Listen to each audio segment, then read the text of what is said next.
tem alguma produção de café aqui até na nossa região. Não é muito, mas temos. Mas onde temos bastante café, o que aconteceu foi que a geada judiou do cafezal, né?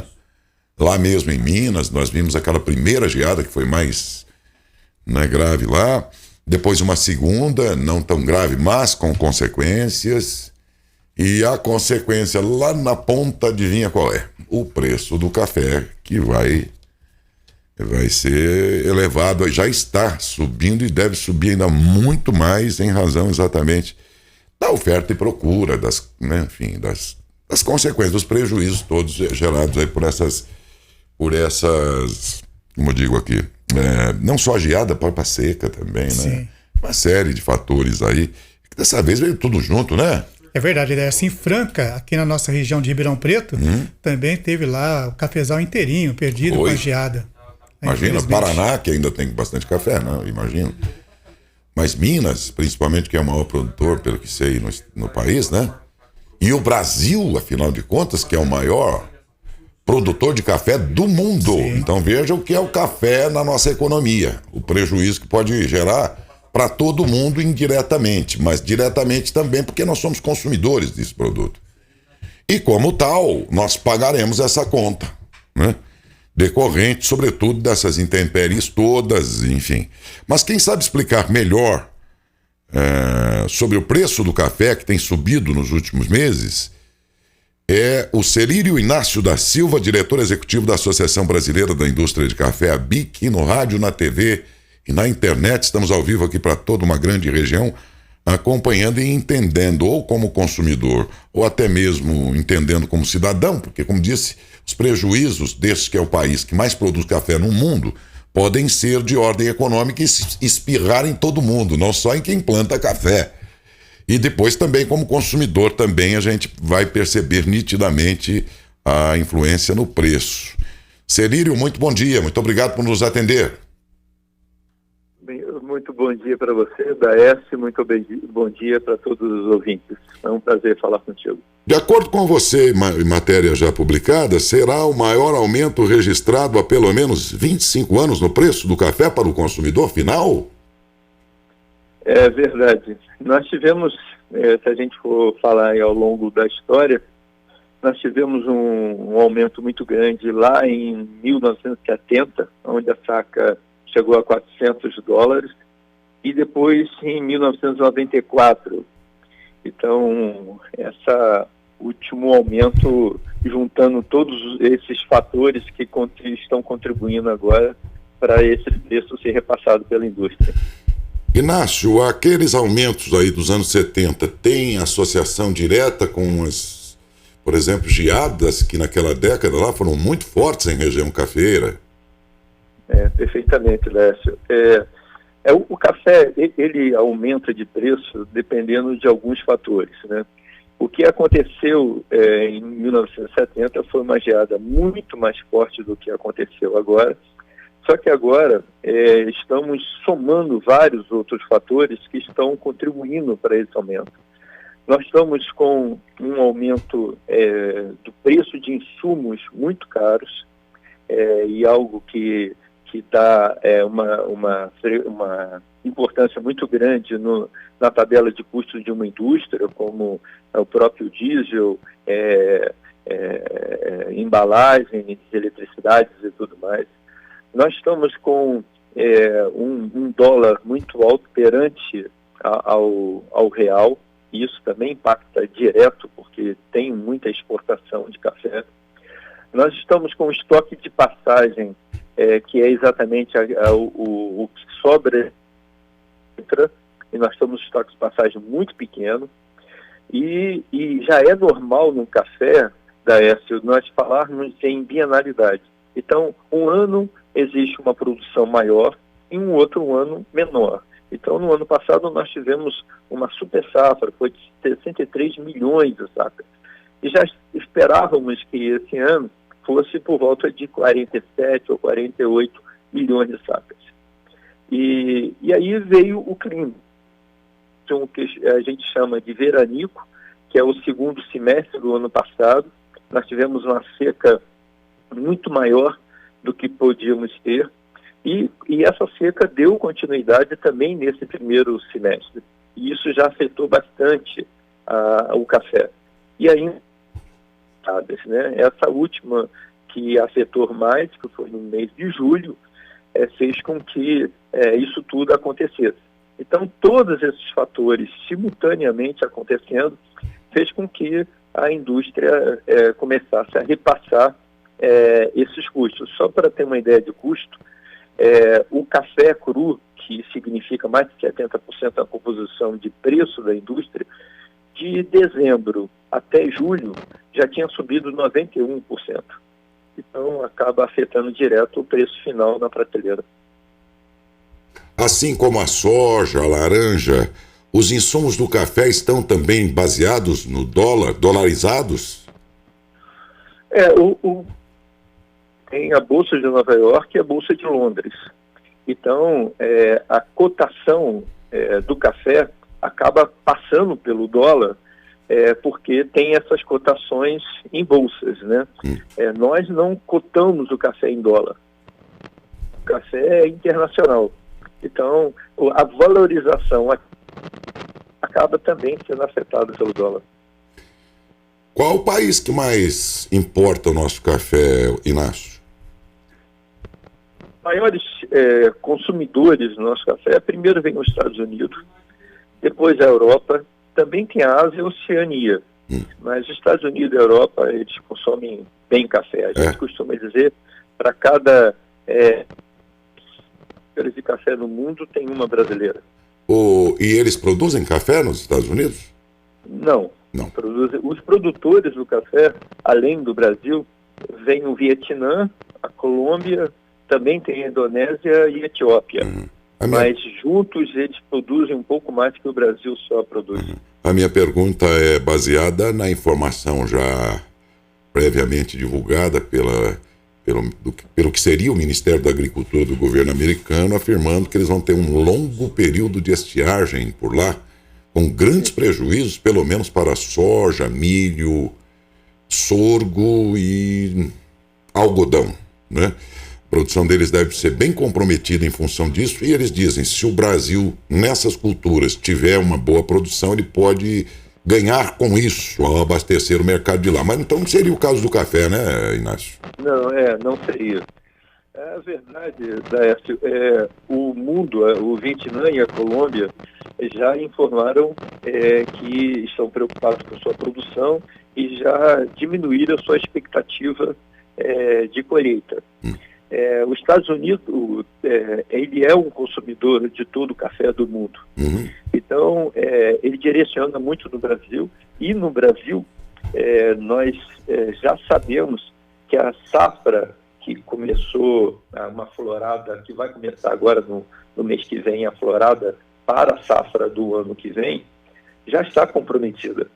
Então, o que esperávamos aí de ter uma super safra de novo, que é comum, como eu expliquei anteriormente, ao café, mas essa safra já está comprometida, então não teremos a super safra para abastecer o mundo. Então o café fica mais disputado, né? Com certeza. Gente, nós já estamos ouvindo aqui o Inácio, que é diretor executivo da Associação Brasileira da Indústria de Café, a BIC. Estamos com ele ao vivo na TV aberta para toda a região, no rádio também 90,9, e no YouTube, pelo Facebook e também pelo YouTube, aliás, na internet, pelo YouTube e pelo Facebook. Agora, Inácio, quando o preço, ou melhor, ao consumidor da carne bovina explode, como já explodiu, e pelo jeito continua com tendência de subidas, o consumidor, ele improvisa e corre para a carne de frango ou de peixe, ele tem alternativas. Ora, o café, se ele chegar a esse preço aí bem mais caro, como já está e pode subir mais, você acha que a população trocaria, nesses casos aí, o café pelo chá de camomila, Inácio? André, eu vou falar da história do café, né? Porque a gente já teve vários problemas com o café. O café, a gente diz que ele é resistente a todas as intempéries que já sofreu. Ele é muito resiliente. O café, hoje, 1 quilo de café é capaz de abastecer uma casa pelo menos com 4 pessoas. 1 quilo de café dá 200 xícaras de café. É claro que se a gente comparar o produto...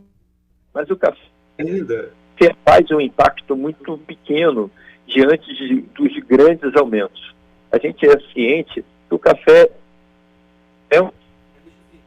é muito importante, até se a gente perceber os encartes dos supermercados ou do varejo, está sempre promovendo o café, e o café, de fato, é aquela compra da dona de casa quase que semanal ou quinzenal. Ainda dentro desses todos que você citou, ainda impacta pouco. Aqui há uma decisão do não beber café. Então, a gente tem, ao longo do tempo, que as coisas se acomodam e as marcas começam a fazer promoções, e o consumidor acaba sabendo que o café vai exigir um pouquinho mais de... Deixar de beber café, essa paixão que é mais consumida que todas, só perde para a água, é um pouco difícil a gente imaginar. Mas é que nós estamos num tempo de readaptação, né, Daércio, de tudo na nossa vida. Mas a gente acredita que não diminua o consumo. Eu só para te dar um dado, Daércio, você sabe que na pandemia, no primeiro ano da pandemia, o consumo do café teve um aumento. Nós tivemos um aumento de 1,3%, depois de 3 anos consecutivos sem esse aumento.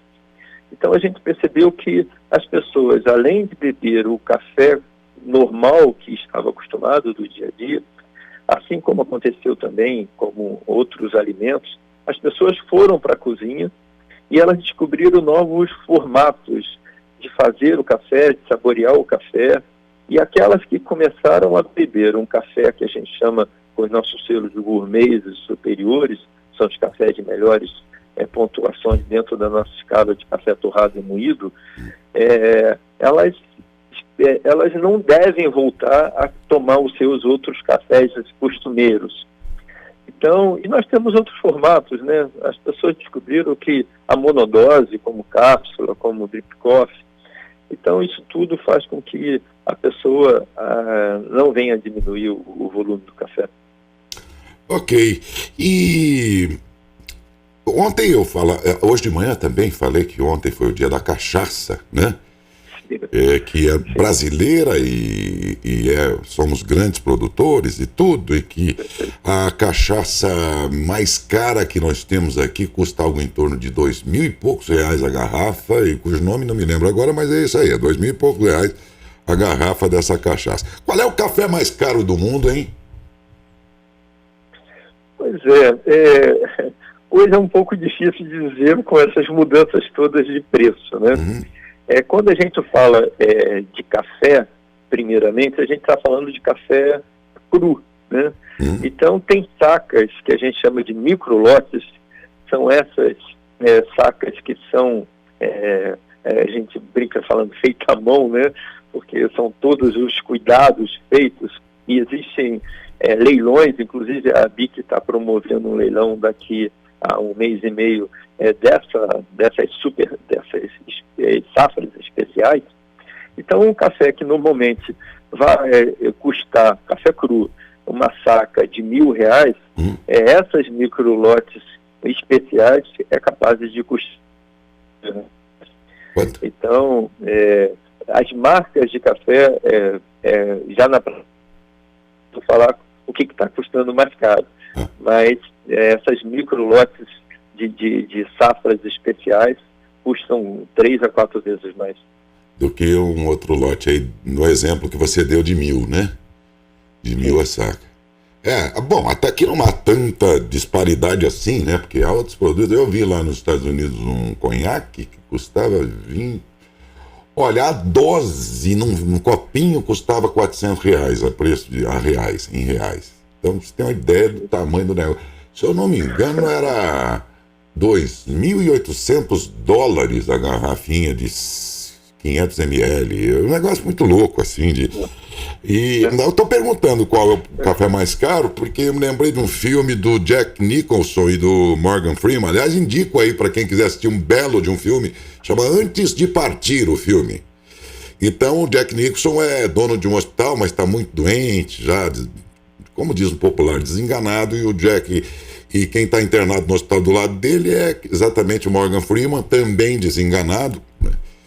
E os dois, então, tramam ali uma viagem pelo mundo. E viajam o mundo, vão conhecer coisas assim como... E depois, no final, claro, eles partem, porque estavam já com doenças já muito terríveis e tal. Mas antes disso, eles curtiram uma viagem assim muito divertida. O filme é interessante para você assistir. E entre os pontos que eles passaram, um dos personagens gostava muito de café. Acho que era o Morgan Freeman.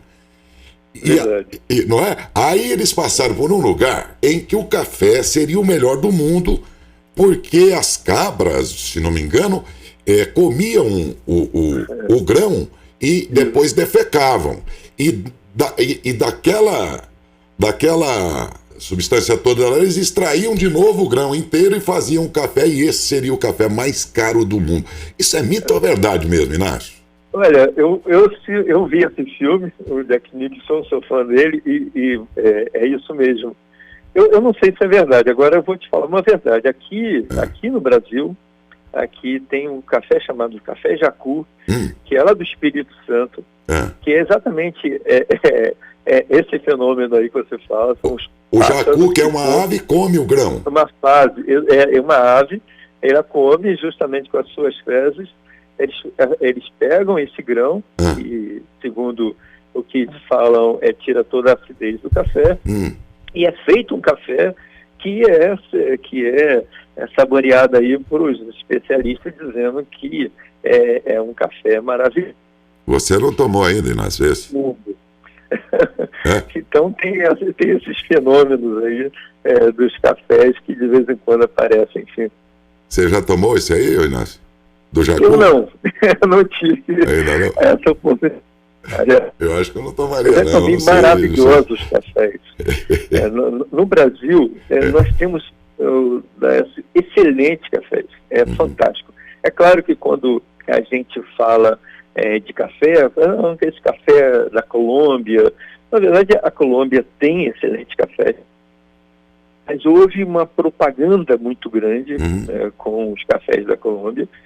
Talvez isso faltou no Brasil, mas o Brasil, o maior produtor de café do mundo, e também maior consumidor do mundo, o primeiro e segundo Estados Unidos, e ele tem cafés maravilhosos, os cafés do Brasil que ficam no Brasil. Existe uma máxima que algumas pessoas lá, e isso aí eu estou falando dos anos 70, que aqui não era tão regularizado o café, então o melhor café não fica no Brasil. E de fato era uma verdade. Mas já vamos aí para 3 décadas ainda, já que nós temos cafés muito fantásticos aqui no Brasil. Então, os melhores cafés do Brasil também ficam no Brasil. Então, a gente tem essa grande possibilidade de beber cafés maravilhosos aqui. E democrático, né? Porque nem todos os alimentos são tão apreciados por A, B, C, D, E, F, G, H. Todas as camadas sociais apreciam o café, né? Odécio, você falou uma palavra que a gente usa aqui. A gente diz que café é democrático, para todos os gostos, para todos os bolsos. Né? Então, essa bebida maravilhosa, o consumidor vai chegar numa prateleira, ele consegue ver o seu custo-benefício e comprar, e a BIC já vai fazer aí seus... E ela começou a fazer esse trabalho de classificar o café para o consumidor. Então, tem o café tradicional, o extra forte, de acordo com as notas dadas, mas justamente para fazer com que o consumidor de escolher aquilo que mais lhe agrada dentro de uma realidade de preço. Então, é democrático, como tem. Muito bem, foi muito bom falar com você, aprender um pouco mais sobre o café e também entender por que é que o preço, embora o café seja sempre muito bom, doce, mas por que o preço está um pouquinho salgado e tende a ficar mais salgado ainda pelas razões já ditas. Inácio, muito obrigado pela sua entrevista, pela sua gentileza, a região inteira te agradece. Muito obrigado, bom dia, viu? Um excelente dia, a gente fica aí à disposição, um excelente bom dia também a todos os seus ouvintes. A BIC está sempre aqui apoiando o agricultor, apoiando toda a cadeia de café e principalmente defendendo o consumidor para que ele tenha aí na sua mesa o melhor café possível. Muito obrigado, bom dia, Inácio. Muito obrigado. Bom dia.